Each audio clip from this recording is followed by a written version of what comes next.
അടിമാലി മച്ചിപ്ലാവിൽ മോഷണം. മലഞ്ചരക്ക് കട കുത്തിത്തുറന്ന് 1200 കിലോ കുരുമുളക് കവർന്നു. കടയുടെ പൂട്ടുകൾ തകർത്തായിരുന്നു മോഷണം. 7 ലക്ഷം രൂപയുടെ കുരുമുളകാണ് മോഷണം പോയത്.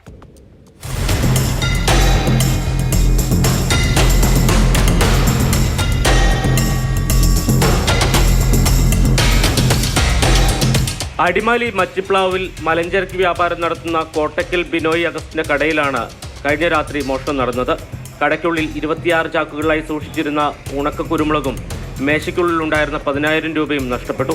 തുറക്കാനായിട്ട് വന്നപ്പോഴാണ് നമ്മുടെ വയറിംഗ് എല്ലാം അറുത്ത നിലയിൽ, അല്ലാതെ മുറിച്ചിട്ട നിലയിൽ കണ്ടത്. അപ്പോൾ നോക്കിയപ്പോൾ ഈ താടുകൾ രണ്ടും മുറിച്ച നിലയിലായിരുന്നു. താട് കാണാനും ഇല്ലായിരുന്നു. വലിയ നഷ്ടമാണ് നമുക്ക് അറിയിക്കുന്നത്. അതുപോലെ തന്നെ അലമാരിക്കുള്ളിൽ നിന്ന് ഒരു 10,000 രൂപയോളം മോഷണവും പോയിട്ടുണ്ട്. ഇന്നലെ രാത്രി 9:30യോടെയാണ് ബിനോയ് കടയടച്ച് വീട്ടിലേക്ക് പോയത്.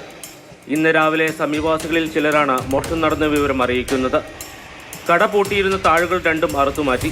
കടയ്ക്ക് പുറത്ത് തെളിയിച്ചിരുന്ന ബൾബ് തകർത്തു. അടിമാലി പോലീസ് സ്ഥലത്തെത്തി അന്വേഷണം ആരംഭിച്ചിട്ടുണ്ട്. ഡോഗ് സ്ക്വാഡിനെയും വിരലടയാള വിദഗ്ധരെയും സ്ഥലത്തെത്തിച്ച് പരിശോധന നടത്തി. വിപണി വില അനുസരിച്ച് 7 ലക്ഷം രൂപയുടെ കുരുമുളകാണ് മോഷണം പോയിരിക്കുന്നത്. മാതൃഭൂമി ന്യൂസ്, ഇടുക്കി.